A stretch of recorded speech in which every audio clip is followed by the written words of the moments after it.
Faleminderit. Atëherë, sa deklaroi kolegu, më lejon ta nis nga fjala e fundit që na përmendi mbledhjen e fundit të rregullatorit.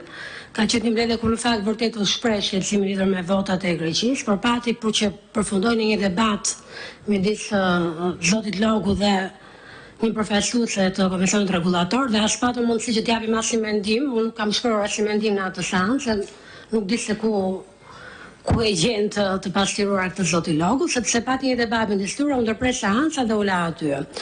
E para, e dyta, sa i takon vullnetit Partisë Socialiste për numërimin e votave, ka qenë pikërisht vullneti ynë ai që lejoi vijimimin e procesit, sepse sa i takon pretendimeve të Partisë Demokratike që zarfat e ardhur nga Greqia janë të helmuara, neve, si Parti Socialiste, por dhe Partia Demokratike, njëkohësisht kanë ngritur pretendime për zarfa që vjen nga Italia, dhe nga Suedia, dhe nga Franca, dhe nga Gjermania. Po ti lexosh kërkesat tona, dhe ne kemi ngritur pretendime, dhe këta kanë ngritur pretendime, do të thotë që Partia Demokratike pretendon që këto janë të helmuara, unë them po janë të helmuara dhe ato që vijnë nga Anglia. Si dua asun ato. Ky do ishte bllokim procesi. Ndërkohë që neve thamë ja, meqense që mos e bllokojmë procesin, le të vijojmë, të ndalojmë në të fazë, do komisioneri ta nxjerrë këtë vendim, bëjmë ankimin ligjor dhe të vijojë procesin. Asnjë moment, ne si forcë politike që kemi thënë numërues vetan ndaloni. Pra, nuk mundet që do hidhet balë të thuhet që Partia Socialiste do bllokimin e procesit. Tani dëgjuam sërish deklaratën që Partia Demokratike nuk lejon asnjë moment që procesi të vijojë etj. Deklarata që ne kemi për asnjë moment dhe neve përkundra inkurajojmë numëruesit që të vijojnë procesin dhe të numërojnë. Tani Po nëmrojmë. Po pra, dhe nuk e kemi ndaluar. Thatë pra që ju s'keni... Jo me debatëm një tjetë. Tani, e kuptoj situatën se dhe ne e kemi ndihu. Tani, një pyetje ka mundë. Sot, vazhdon numërimi aty apo? Vazhdon, sigurisht, vazhdon. Pra nuk ka një ngecje.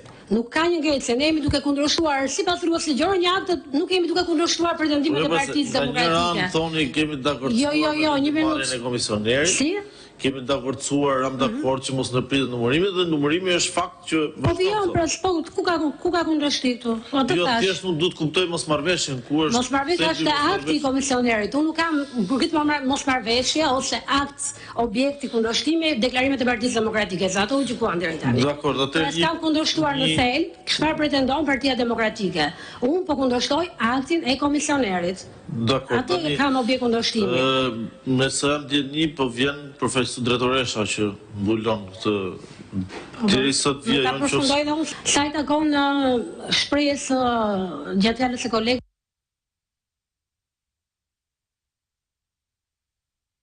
lidhur me shfaqjen e një eksponenti të Partisë Socialiste në ambientet e DHL-s.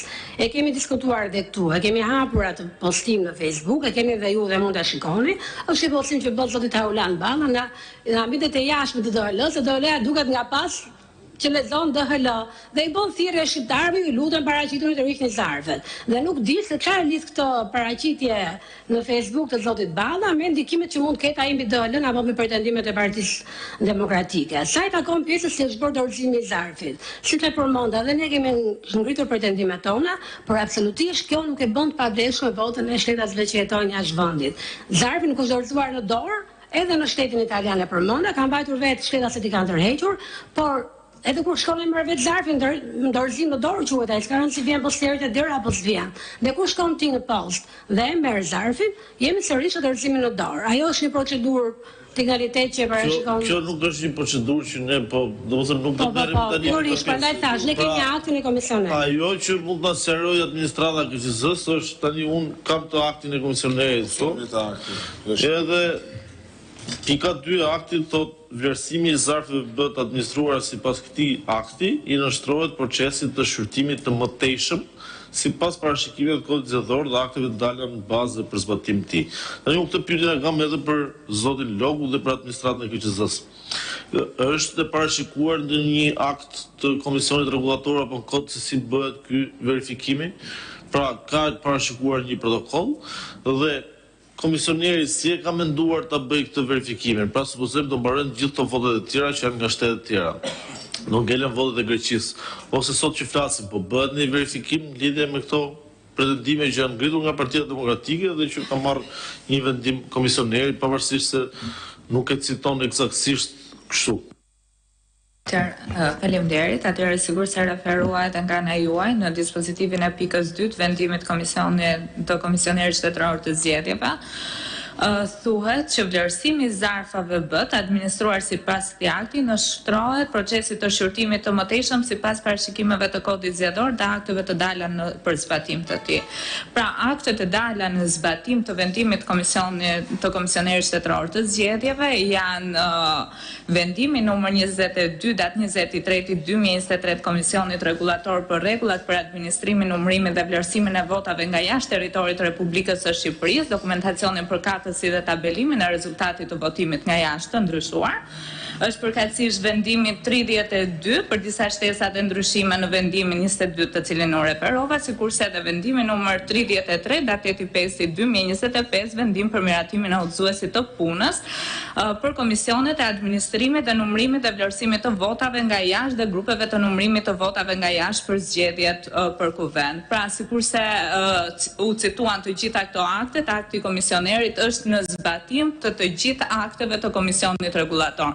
Pra, nuk kemi të bëjmë me një akt normues apo një akt rregullator, por kemi të bëjmë me një akt komisioneri i cili është për zbatim të gjithë akteve të miratuara nga komisioni rregullator. Në lidhje me pyetjen e dytë, të cilët ju referoni që nëse po vazhdon ky proces i vlerësimit dhe i numërimit të votave dhe çfarë është duke bërë me këtë proces, duke qenë se na bashkohet edhe drejtoresha e cila është përgjegjëse për administrimin e këtij procesi, mund t'ju jap një përgjigje më detajuese në lidhje me këtë gjë. Zënjo Josifi, me qënë se u paraqite, pyetja parë është ka të bëjë me këtë pikën 2 të këtij vendimit komisionerit. Pra, çfarë shqyrtimi do i nënshtrohen këto zarfet që do futen te kjo kutia që do në është një kutie posaçme që me sa kuptoj unë për zarfet B që do të futën ato dhe do i nështohet nga pretendimet e zotit Logu, kuptuam që të paktën pretendimi tyre bazohet me protokollin e ndjekur në shtetin grek për mënyrën se si votuesi ka marrë zarfin me materiale zgjedhore dhe si e ka kthyer. E para, është kjo një procedurë që mund të verifikohet dhe nëse po, nga kush verifikohet. Pra, do e verifikoj komisioneri shtetëror i zgjedhjeve nëpërmjet administratës KQZ-s, apo do e verifikojnë këto KANVVJ dhe GNVJ. Pra kush e bën këtë procedurë?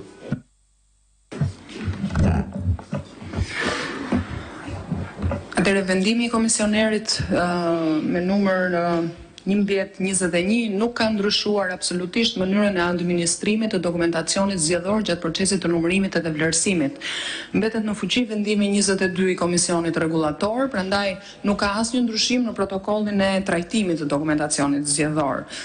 Donim vetëm ta theksonim këtë. Aktualisht grupet e numërimit të votave nga jashtë dhe komisionet e administrimit të numërimit dhe vlerësimit janë duke dokumentuar në proces verbalin për vlerësimin e dokumentacionit zgjedhor nga jashtë çdo dokumentacion zgjedhor që gjejnë brenda kutisë përkatëse, përfshir zarfat B, po i quaj kështu për lehtësi, të ardhur nga zgjedhësit shqiptar nga shteti grek. Edhe këto po dokumentohen në të njëjtin proces verbal të hapjes së kutisë përkatëse.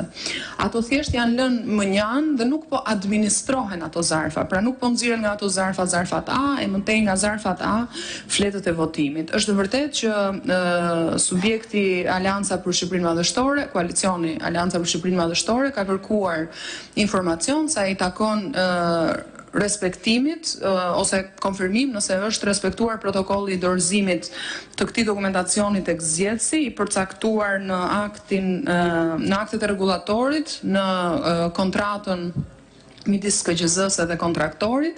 Ne jemi duke mbledhur informacionin e nevojshëm nga pikpamja administrative për të provuar se si janë dorëzuar këto zarfa. Pra nëse janë dorëzuar në dorë të zgjedhësit dhe është respektuar gjithë protokolli. Kontrata e ka të parashikuar mënyrën e dorëzimit, që do të thotë ne presim të kemi dokumentim të nënshkrimeve nga marsi i dërgesës, pra praktikisht nga zgjedhësi. Duhet kuptoni që është një informacion voluminos edhe të mblidhet edhe të dokumentohet, edhe kjo është arsyeja pse komisioneri për të zhbllokuar situatën edhe për të lejuar vijimin e numërimit në të 37 grupet e numërimit, mori këtë vendim me qëllim që të vijohet vlerësimi numërimi i një pjese të madhe të dokumentacionit zgjedhor, që është shumë më shumë se sa vetëm votat e ardhura nga Greqia, në mënyrë që ndërkohë gjatë kësaj kohe të bëhen edhe këto verifikime dhe të mblidhet ky informacion dhe të përgjigjemi